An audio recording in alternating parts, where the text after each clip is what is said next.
Hi everyone, it is time for our three-part series of how I've placed my quilting designs together from our Quilt-a-Block series, the first series that I've released. So many of you really were very active in downloading those free designs every week when the next block came around. Thanks so much. That really got me so very excited to see how many of you enjoyed downloading your free designs. Now, if you didn't get in on our 12-week series when each one of the blocks were released for free, they're still available over on my website. Now, as promised, this is a tutorial that I'm going to share with you that shows you my process of how I placed all of my blocks together. It's a three-part series, and they're a little bit lengthy, especially the first and the last one. I don't know, y'all put down in the comments if you like long tutorials or not. But for me to really show you every part of my process, it did take a little while to get all of those steps videoed and edited and ready for you. And you know, they're long. I'll warn you now. But hopefully it really does give you that full educational opportunity to see how I created and placed all of those blocks together. You know, a lot of y'all have been commenting also below my videos. I really enjoy seeing your comments, and I try to answer everyone's comments also. So if you have a question or you just want to say hi, go ahead and leave me a comment. I really enjoy seeing them. Okay, I know y'all are ready, so let's kick off this three-part series of how I've placed all of my blocks together in our first Quilt-a-Block series with Lori, our floral designs. And if you really enjoyed this series, let me know down in the comments, and maybe I will create another series in that same way. What do you think? Do we need another Quilt-a-Block series? Let me know if you would like to see another series come along. Thanks for joining me, guys. If this is the first time you visited my channel, welcome. Don't forget to subscribe and click that like button and the bell. That way you'll be notified every time I have a new tutorial uploaded.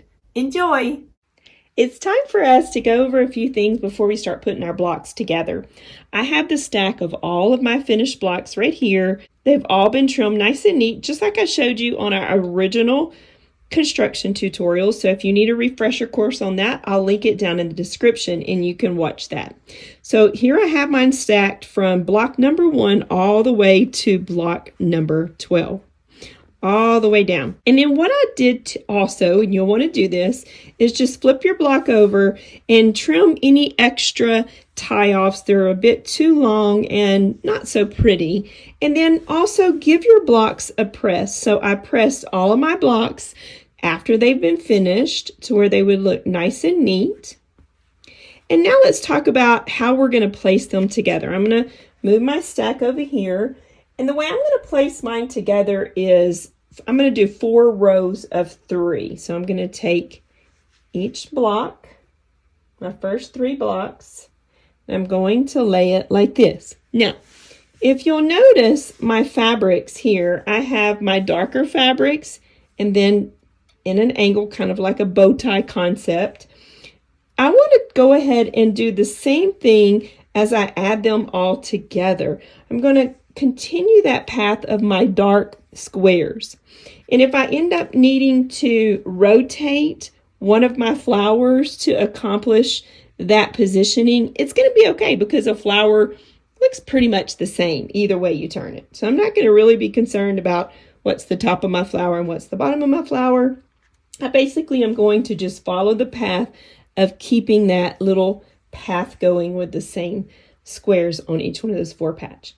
All right, so that's how I'm going to align my squares. Now we're going to have sashings in between those squares.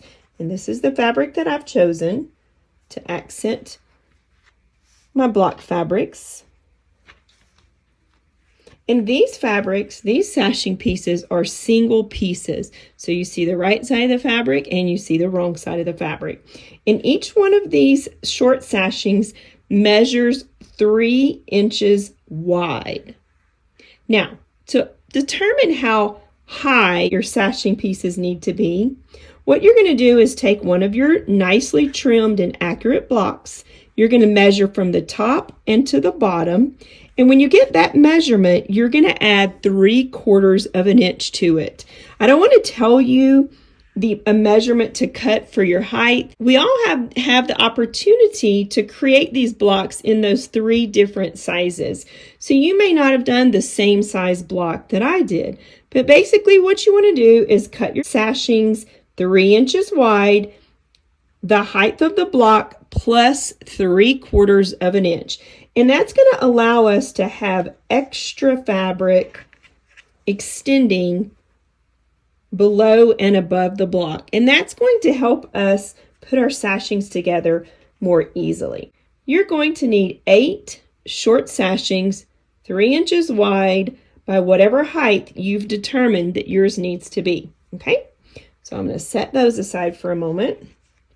And these are all my single short sashings. Now the next thing that you're going to need, I'm going to stack these together and just kind of move them out of our way. You're going to need 8 short sashings that are a little bit different in size. You're going to use the same height that you determined earlier. Okay, so whatever height you cut your single sashings, you're going to cut all of these pieces the same height. And you'll notice I'm going to open this up. I've already pressed these in half wrong sides together, but you want to cut these sashings 6 inches wide. So your single sashings are 3 inches wide. Your sashings that we're going to press in half are going to be 6 inches wide. Okay, so you'll need 8 of those also. So I have my stack of 8 that I've cut 6 inches wide by the height that I determined was higher than my blocks, 3/4 inches more. And then I also need 8 individual batting pieces, the same exact size as your single sashings. So again, whatever measurement you determine for your single sashings, you'll cut your batting the same size. So you'll need 8 strips of batting. And I chose to use a lighter weight batting. It's not a real thick batting. This one is a bit, see how thin that is? I don't want it to be real puffy. I actually use the same batting that I used for my blocks. Okay, so go ahead and get all your pieces, your short sashings cut and your batting, and we'll be ready to start placing those in between the blocks on our first row. Now it's time for us to start pinning our blocks together and stitching our sashings in between our blocks. I've gathered my glass head pins. I just always like to use glass head pins. That's really my go-to for pins. That way if I do any pressing and I need to press on top of the pins, the heads are not going to melt. And typically most of the time, glass head pins are a bit thinner. That's just my preference. I have my blocks, my first 3 blocks, which is going to be my first row, all in order. So here's block number 1, block number 2, and block number 3. We're going to start by attaching our sashings between block number 1 and block number 2. So I'm just going to set block number 3 aside. I'm going to grab block number 1 and we're going to attach our pieces to the right edge of the block. So I'm going to go ahead and just kind of turn it.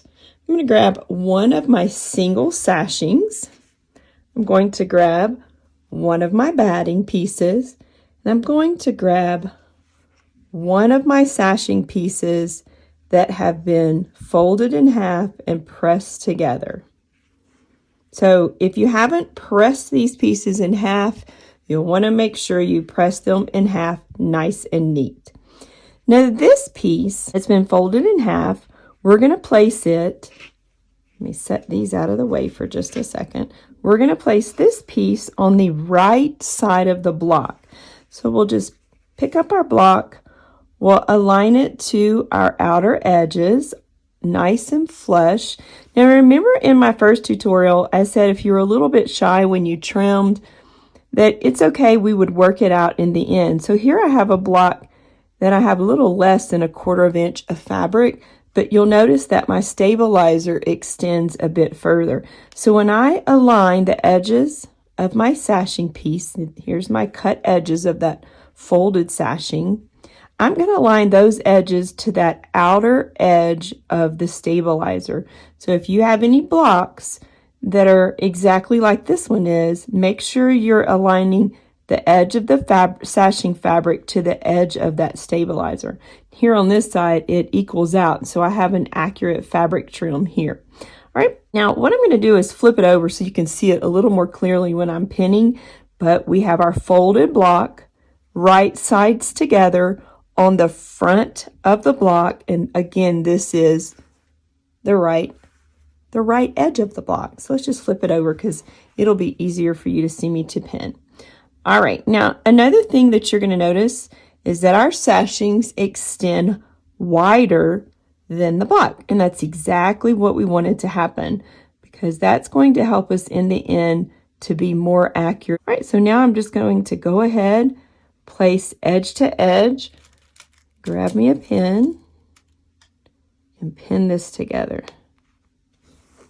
And making sure that you've centered the block over the sashing. So you have about an equal amount to the right and to the left, to the top or to the bottom of the block, because it's really the top and the bottom of our block. All right, so again, I'm just making sure all those edges are aligned accurately, and I'm going to place a pin to hold them together. Okay, so I've got 2 started. I'm going to go ahead and put more pins in it because I find that when we start sewing at the machine, it is better to have a few more pins in there to prevent any shifting. So I'm going to place one in the center, and then I'm going to go ahead and place one here and one here.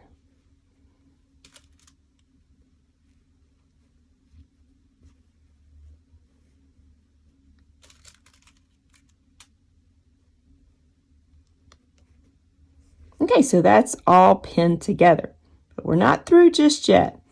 So once again, we have the folded edge of our pressed block. That's the 6-inch block that we've pressed in half. We have the folded edge facing the front side of the block, and we have those cut edges pinned along the right edge of the first block. Now we're going to grab our single sashing and place it right sides together to the back. And I'm going to just remove one of the pins on the end here and move it to where I have that one also pinned in place. And I'm going to do the same thing on the opposite edge of this sashing. And every time I add a sashing, I'm always making sure I'm keeping those outer edges aligned appropriately. Now, before we do our additional pinning in between, we're going to take our batting piece and we're going to lay it right on top of that sashing. And once again, we're still keeping all of those outer edges in line with each other. So now I'm going to start repinning all of the layers together.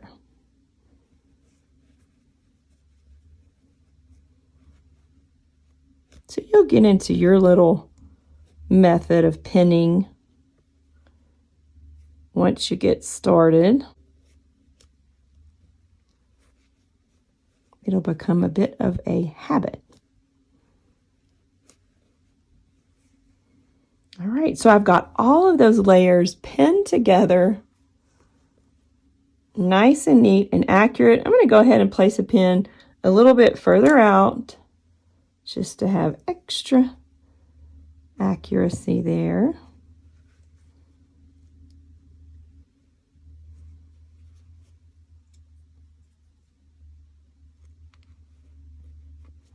There we go. And the reason why I've included the batting is because we don't want a sashing without batting. That just would not look right. So this is kind of a spin-off of a quilt as you go concept. All right, so let's head over to the machine and we're going to stitch all of these layers together. I've attached the walking foot that comes with my machine. Because we have multiple layers of fabric, I really like using my walking foot whenever it's appropriate for whatever I'm stitching with thicker fabrics. And for this one, my walking foot is going to work very, very nicely. So I've attached that to my machine, and you'll notice that on the end of my presser foot, I have some lines. So I have my needle set in the middle needle position. I'm going to use the lines on my presser foot to give me a visual to accomplish the seam allowance that we're going to be stitching. For our seam allowance, we're going to use a 3/8 inch seam allowance. So you set up your machine, attach whatever presser foot that's going to work with your machine to accomplish a 3/8 inch of a seam allowance.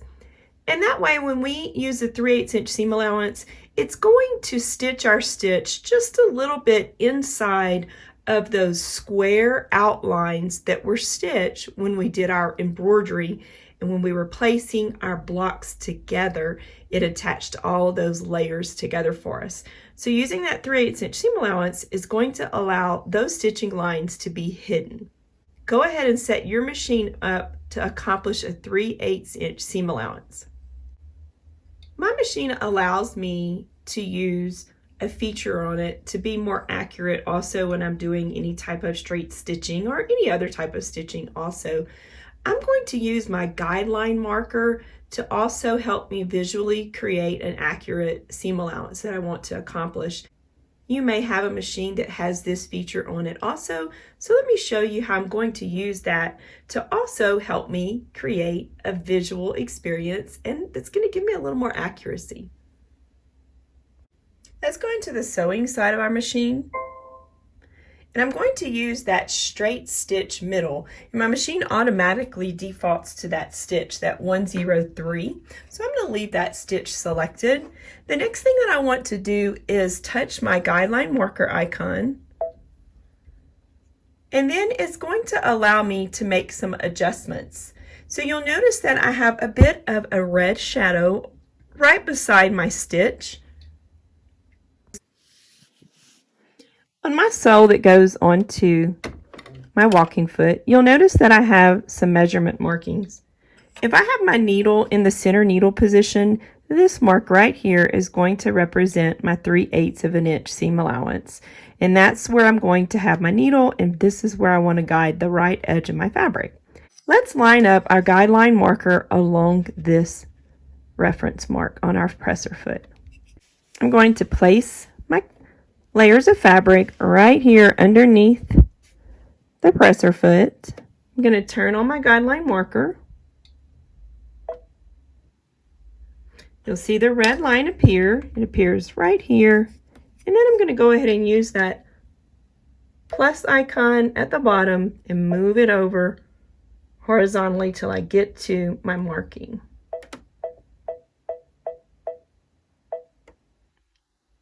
Okay, so now let me line my fabric up accurately. So I want that guideline marker to rest on the edge of the fabric. I'm going to lower my presser foot just to for us to get a visual. So not only can I use the marking on my presser foot, but I can also use that guideline marker where I've positioned it to help me be accurate while I'm stitching. We can size this to where it's not a long line. It can be a medium line or a shorter line. I'm going to go ahead and do that.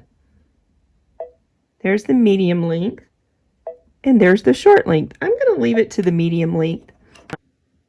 Here's how we can make those changes to the length of the guideline marker. We have it set to large. We can go to medium, or we can go to small. I'm going to leave mine on medium.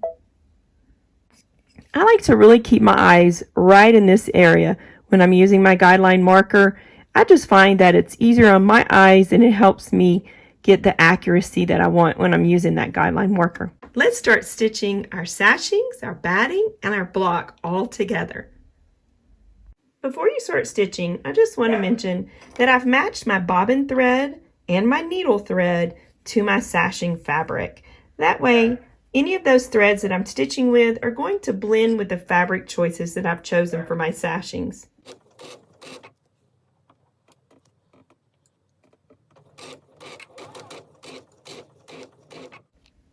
You'll definitely want to be sure to remove those pins and not stitch over them. That's the best practice.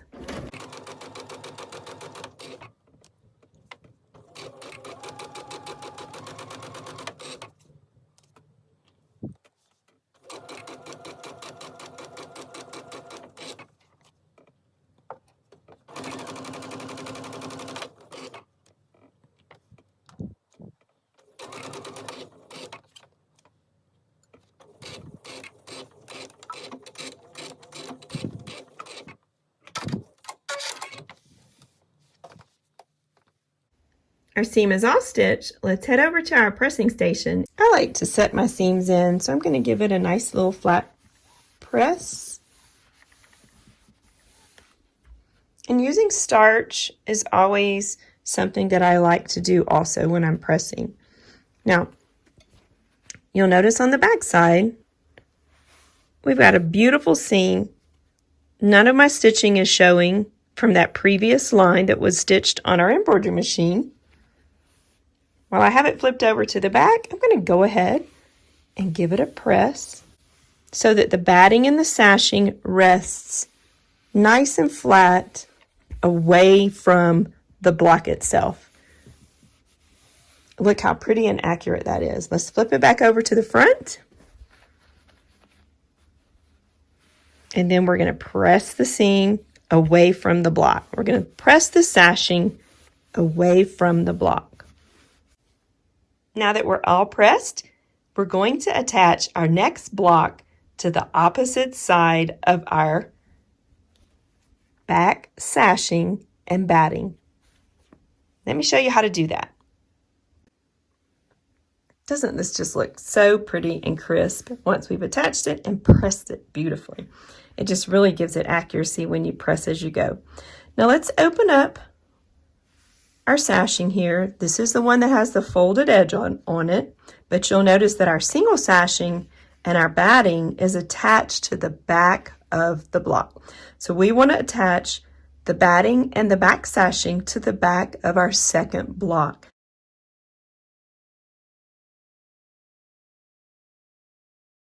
We're going to flip it over to where you see the back side of the block and the back side of the single sashing and just the batting. Okay, notice that I have my folded piece laying underneath the front of this block. Now we're going to take our second one. Now I have these in line to where this is the top of my block, and remember, I'm paying attention to where these blocks fall to keep them in that order. So this is the second side that I want to attach the sashing to, and move it over to where the backs are right sides together, and we want to align those edges also, because we don't want the block to be off-centered, or we're going to have a wonky block. You might have heard me talk about that before. We want to make sure that our edges line up with the base edges of our bottom block that we've already attached to the sashing.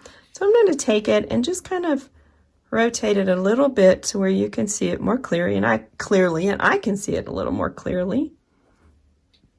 I'm going to line these edges. So let's pretend this one's not there, but really look at the edges of the block here. I'm going to scoot it up to where those edges align nice and accurate. And then I'm going to align the top edge of the block also very accurately. And we'll place a pin. Now let's go to the opposite side of the block. And we're going to align up those outer edges and the top edge. And once I feel like I've got that in place, I'm going to position another pin at the top to keep it all together. Now, just like we did before, I'm going to place a pin in the center and in between these two edges also. The fabric has a bit of give to it, so if you find that you're going to have to ease it in a little bit, then you can do that. See if it feels like it looks kind of like it's a little too big on this side, but once I really position it together, and kind of give it a little bit of a, not a heavy pull, but just kind of even it out. It's going to go together nicely when we take it to the machine. Okay, so far so good. That's looking good. I'm gonna once again just check my edges here. I think those are aligned pretty evenly here. I'm gonna go ahead and place a couple more pins. And you may notice on my sashing pieces, I have more fabric over here than I do on this side. But the main thing that I'm concerned about right now is the fact that the outer edges of this block match up with the outer edges of our first block. So there might be a chance, a situation to where we might have cut things a little bit off, but what you're concerned with is keeping these edges flush with each other on those outer edges. Because later on, we're going to be trimming the extension of our sashings and everything will be nice and accurate. But I'll show you how to do that once we get to that step.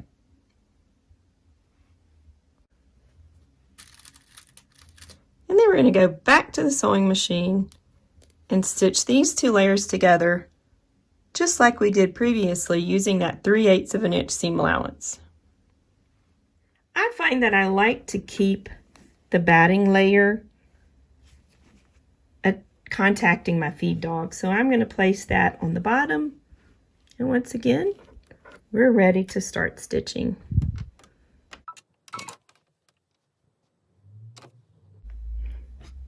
Another thing that I really like about having the sashings and the battings a bit longer is that when I start stitching, I can start stitching out here and not right on the edge of the block. I just find that that works great for me.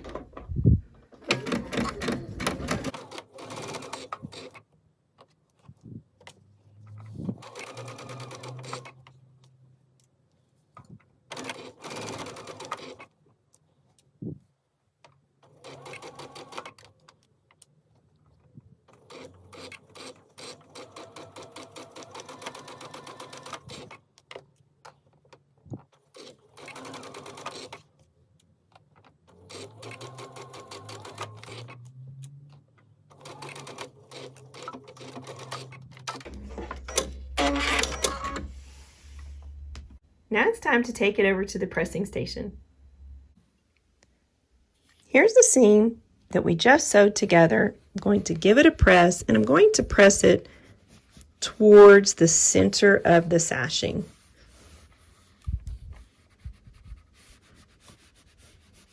And you may want to use a pressing cloth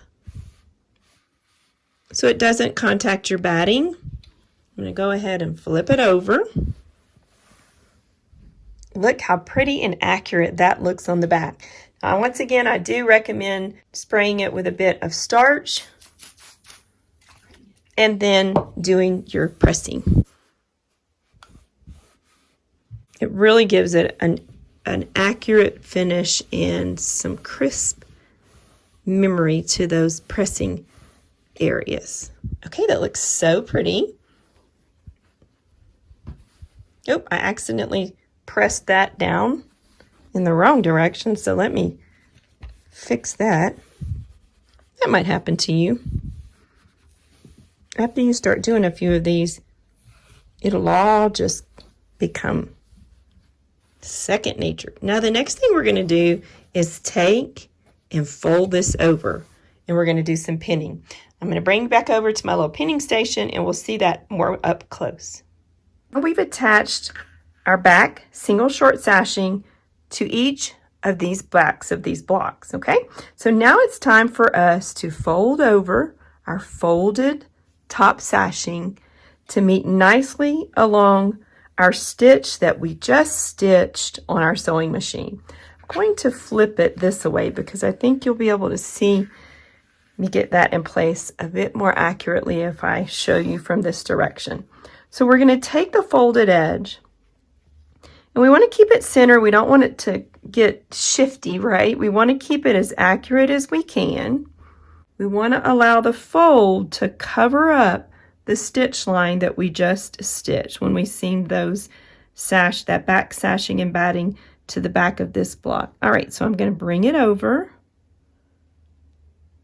I'm going to kind of look in the center first. I want to make sure I've covered it up. So you want to tweak it forward just a little bit past the stitching, and then you'll want to pin this in place. Now I'm really pinning from an awkward angle here to give you a better visual. Now I'm not worried that this feels a little bubbly at this point, okay? So just stick with me. So again, I'm going to continue to cover that folded edge all the way down, and then I'll place a pin. Let's do this end all the way to this outer edge. Don't go right on the stitching. Make sure you're at least about 1/8 of an inch past the stitching. Again, I'm at an awkward pinning angle here since I'm videoing. All right, so that looks good. I'm going to just flip it around.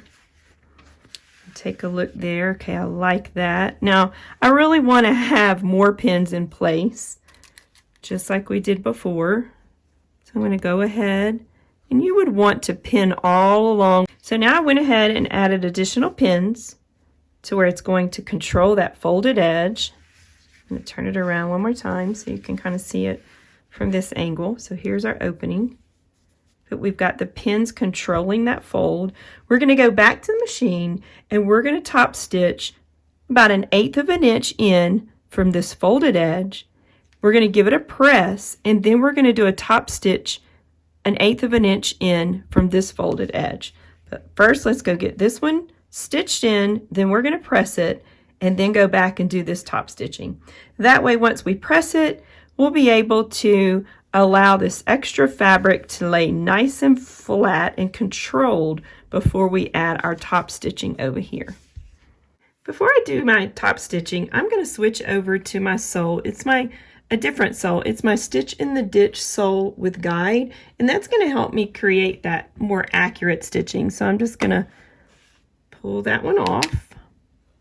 It's kind of my habit. I tend to just take the presser feet and push up. You definitely can take and then lower your presser foot lifter. So let's do that on this for this time and snap it on like that. Whichever way is your favorite if you have this type of foot also. And so we're going to be able to align the guide with the folded edge of the fabric. And that's going to help me be more accurate. Now, if you don't have this presser foot, just use whatever foot works best for you in this situation. Now, in order for me to get my stitching right where I want it, I'm going to move my needle position over to the left some. I think I'm going to move it over about 6 clicks. Let me show you how I'm going to do that.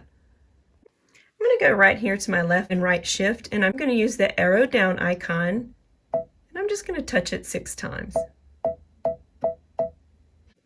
Another thing that I like to do when I do any straight stitch quilting on my sewing side of my machine, I like to take the length of the stitch here and I like to move it up to 3.0. So I'm going to go ahead and change that also. Now that I've repositioned my needle, it's time for me to top stitch. I'm going to position the guide along the folded edge of the fabric. Let me remove that pin. We'll lower our presser foot and start stitching.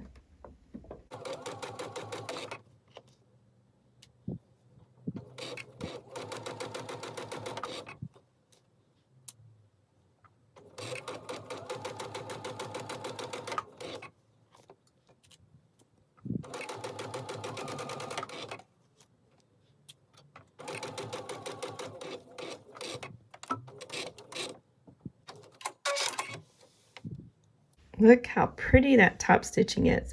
Now we're going to take it over to our pressing station and give it a press before we top stitch the opposite side. I've given my sashing a little bit of a spray with some starch, and now we're going to go ahead and give it a tug. So you'll notice, like I said, it does have a little bit of a bubble here, but you just want to give it a tug. And whenever I was playing with the measurements of our sashing pieces, I just find that this is the best recipe. Now, if you decide you want to change up any of your sizing of your sashing pieces, you go right ahead. It's a technique that I really enjoy doing, but it's something you can experiment also if you want to do it a little differently than what I've done.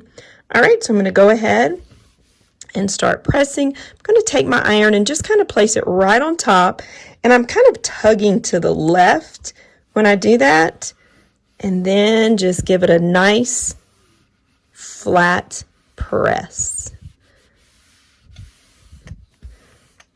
Okay, so I've got that side. Now I'm going to go ahead and bring it around, and then I'm going to tug once again from the left side.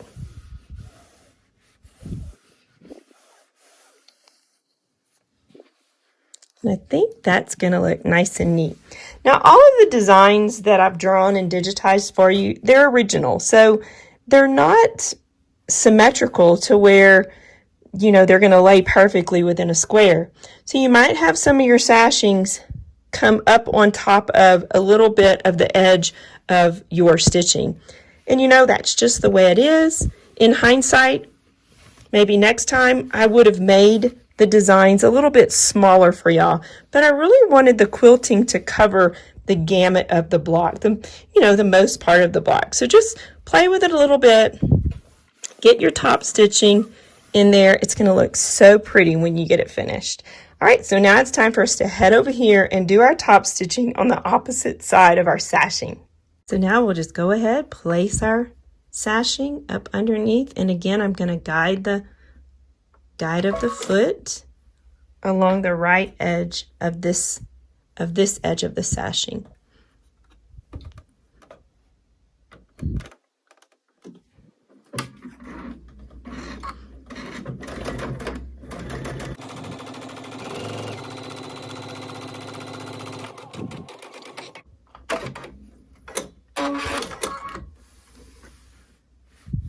Now we'll take it back to our pressing station. I'm going to give it one more press, and then we're going to attach our next block.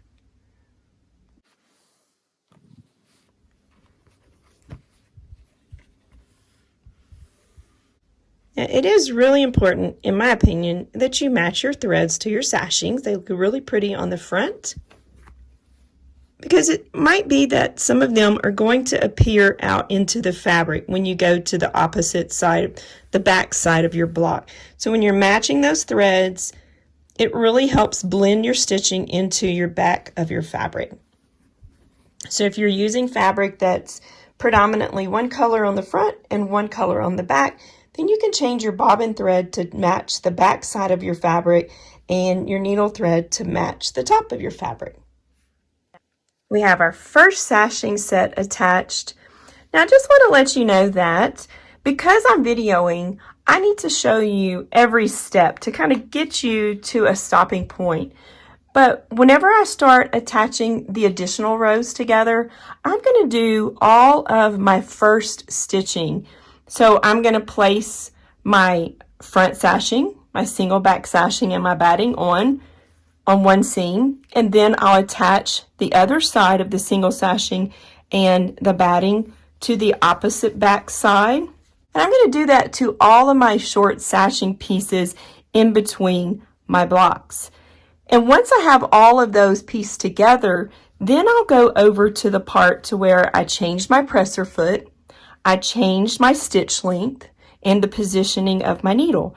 That way you can do all your seaming together, and then your top stitching can all happen after you've finished all of those like steps. That way it's going to go together faster for you. You're not going to have to repeatedly change back and forth from stitch to stitch. So do all of your seaming, your front sashing and your back sashing and your batting in between first before you do all of your top stitching.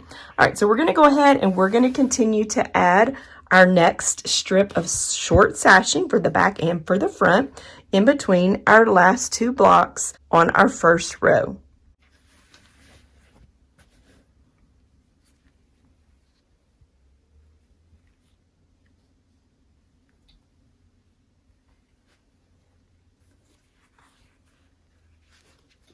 Once again, I'm going to take my folded piece, I'm going to place it right sides together on the top.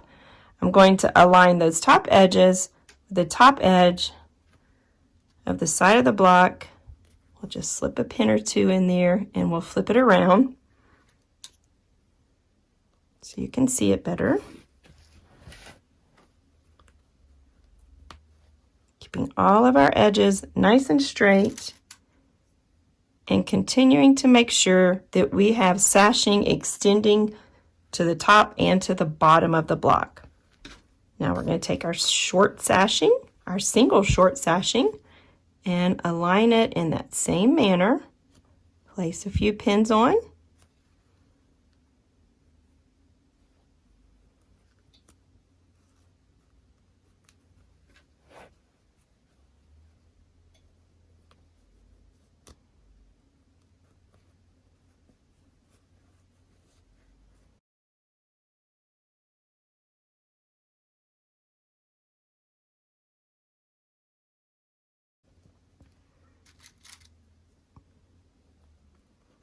Okay, now we're going to add our batting to the wrong side of our single short sashing that's on the back side of the block.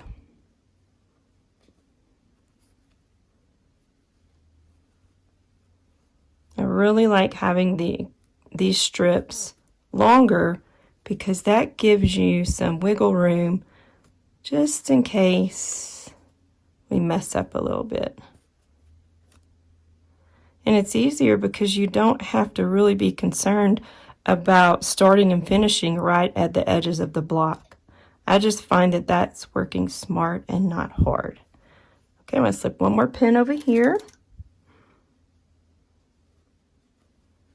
There we go. Now we're going to take it over to our machine and do our 3/8 inch seam allowance all the way across. Then we're going to sew our seam just like we did on our first section.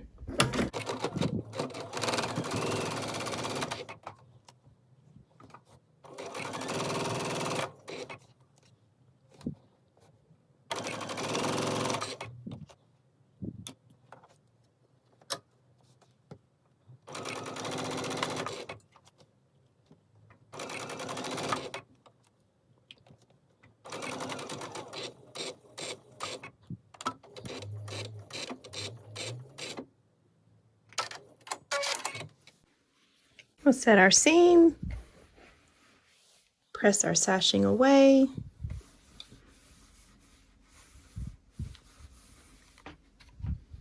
flip it over,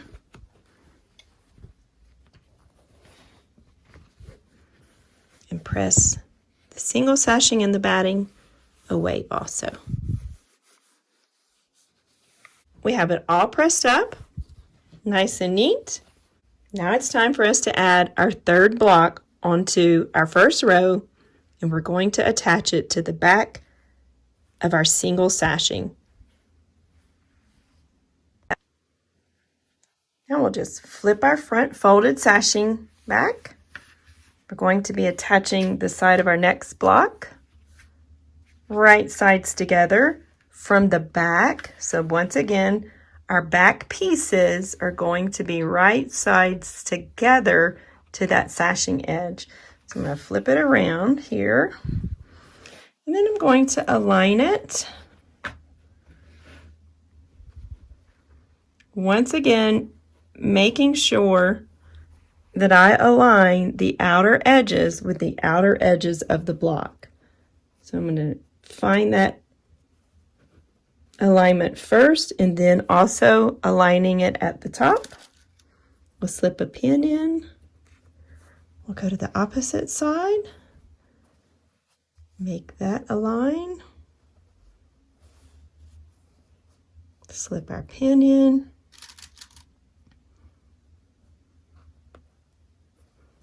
And then we'll go ahead and finish pinning across the top.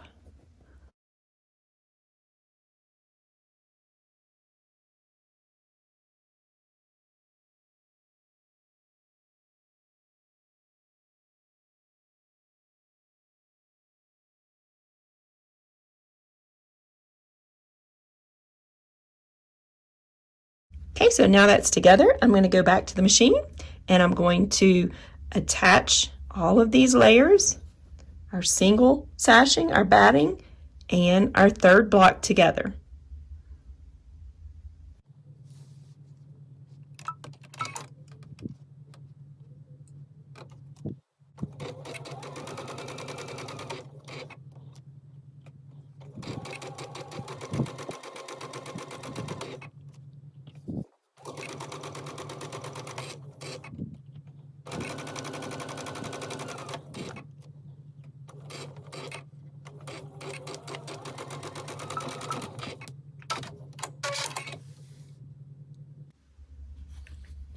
So now we're going to go ahead and press our seam towards the center of the sashing.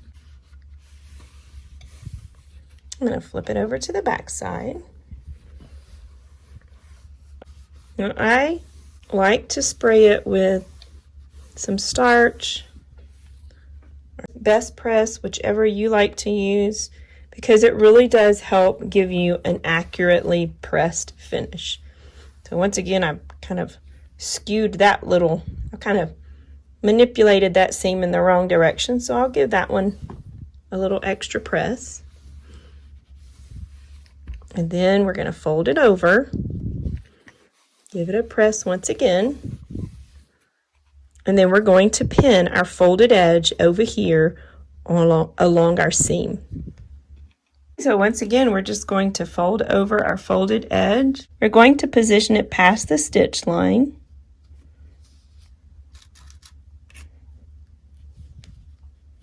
And then I'll do that all the way up to the top. Place a pin in there to keep it controlled.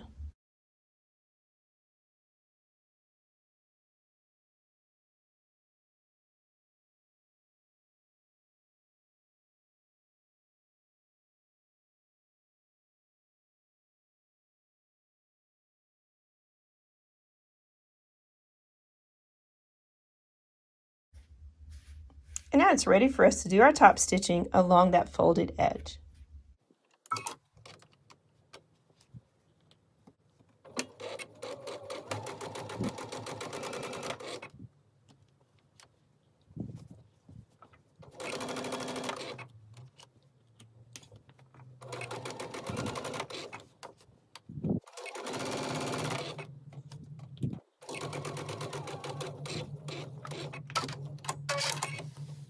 Once again, we're ready to press and top stitch our other side. I sprayed it with some starch. I'm just going to kind of pet my fabrics a little bit and kind of tug it, and then do my pressing. I try to even out the sashing width by tugging it. We'll just flip it over and press it from the back side.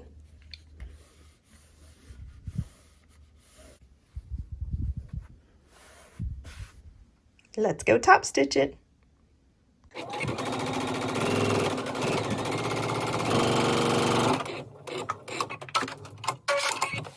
And another thing that I tend to do when I'm doing this top stitching, I kind of tug the fabric apart from each other with my hands. I kind of give it a little gentle tug. That way the fabric's laying a bit more flat. Okay, so that one's attached and top stitched.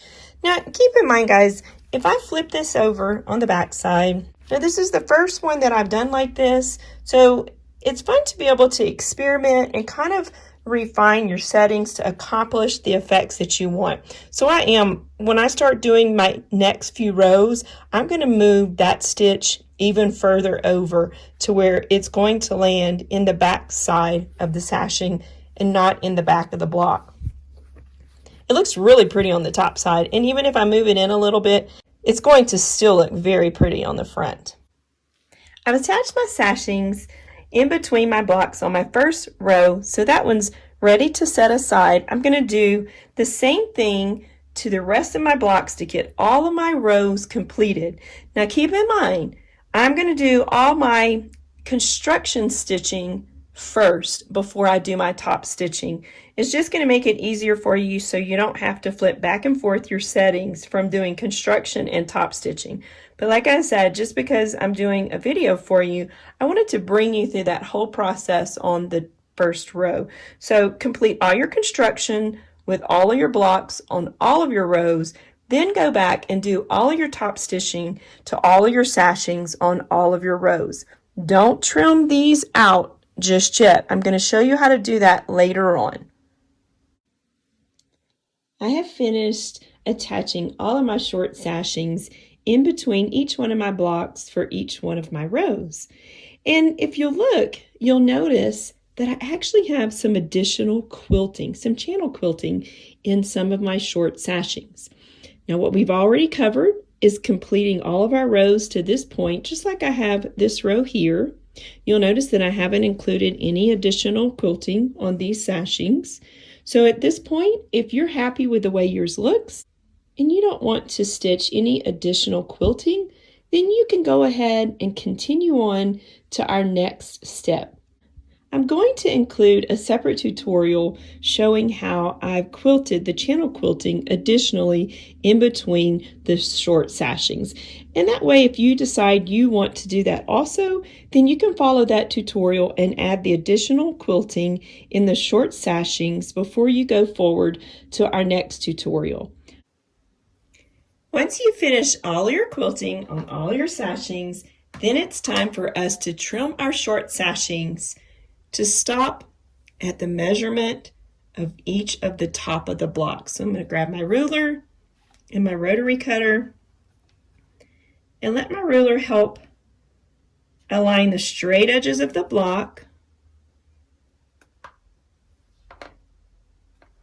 to determine where we need to trim our short sashings.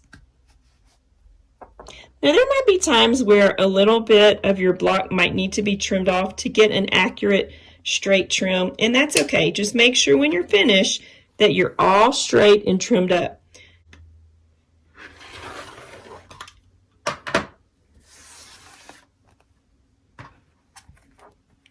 So that looks nice and straight. Let's rotate it around and trim the other side of our short sashings.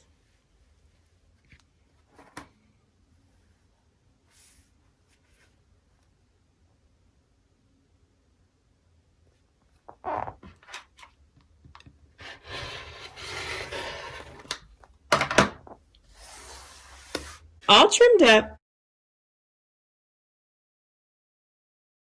you'll want to go ahead and get all of your short sashings trimmed nice and accurate, just like I've done to all of my rows. Continue on to part 2 of our tutorial, or you can also watch our channel quilting portion of the tutorial. I'll link those down in the description.